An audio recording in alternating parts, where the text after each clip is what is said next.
All right, folks, here we are, April 11th, 2023, GPAC Hammerfest. Total time of the hard section, 28:16.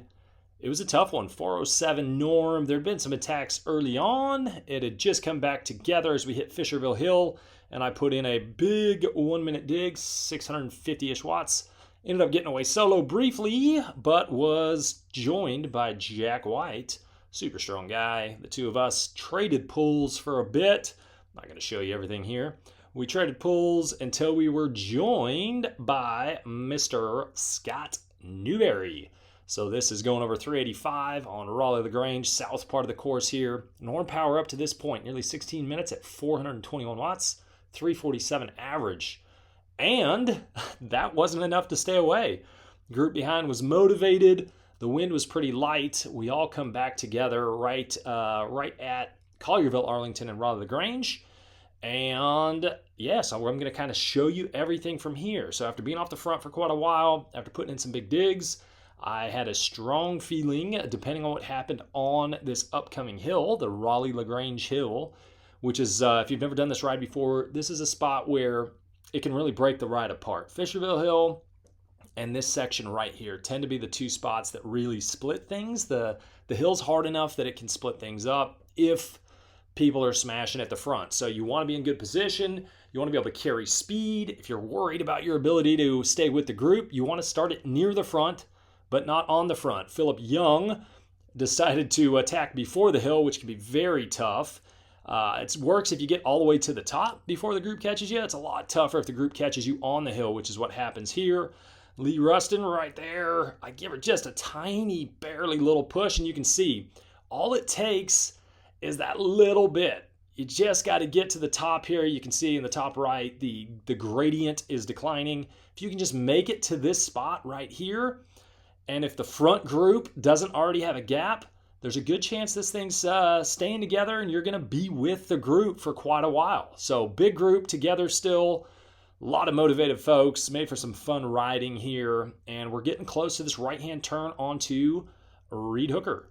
So one thing I did poorly, if this were a race I would have done differently, I would not allow myself to be that far back going into a turn. Always want to move up and it's better to be on the front than where I'm at. So a gap opens. In general, I would have, hopefully not let that gap open.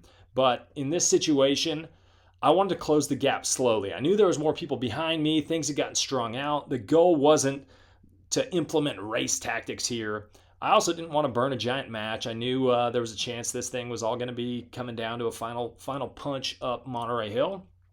And so I more gradually attached back on to the back of this group, kept my heart rate down a little bit more, and also tried to help out the folks that were behind me, not having to put in a massive sprint as well. So we're back together. My team's doing a good job up front, keeping things active.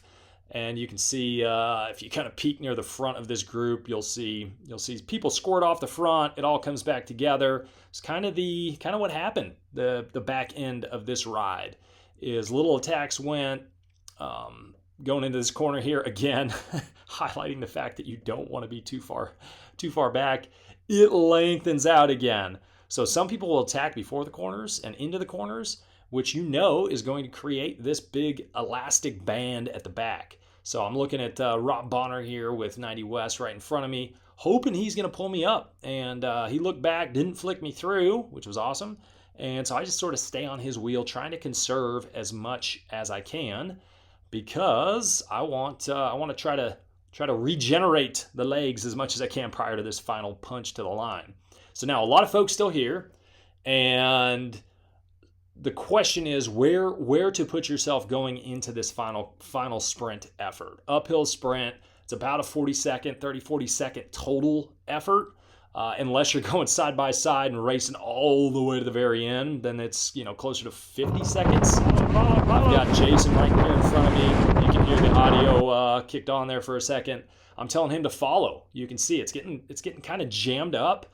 And when it finally strung out, that was when our teammate Alex had gone and attacked to break up some of this congestion here, which was a great move. Really helped us out and strung things out. It allowed me the opportunity to squirt up and move up over the top of Alex. My teammate Scott Newberry went over the top, and you can see Jack White's there on the front.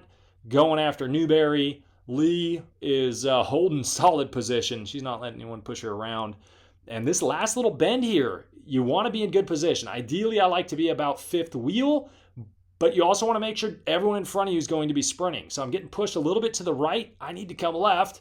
As I come left, Trey is on my left. So I kind of get pinched up there a little bit. Little gap opens, and not something I wanted to have happen this late in the ball game. Lee takes off. Will Tucker follows there in the black up at the front. And I'm a little bit on the back foot here. This is where the grade starts kicking up. Newberry's caught. And at this point, I'm closing, I'm gaining, and I have another decision to make. If I ease up here, I'm in trouble. You cannot let off the gas on this climb. On an incline like this, you just can't let up. Sprints, letting up for just a brief second can ruin your entire sprint. So I went right around Will, carried my speed, kept my momentum, was fortunately able to come around Jack near the top. And after a peek back, I realized that I had it. No one really knows where the sprint finishes. I always treat it as that sign we just went by. But overall, 28 minutes, 16 seconds, 4:07 norm, like I talked about at the beginning, 26 miles per hour. Pretty fast roll for sure, especially with the turns and stuff we have on this one. Peak 20 over 1,000 watts. I was happy with that. Peak 1 at 6:52. That actually came at the very end. Peak 5, 4:11. It was a great time. As always, enjoy having you here. If you like the content, give us a like. If you were here at the end, if you were on the ride, give us a like as well. And we will catch you on the next one. Peace.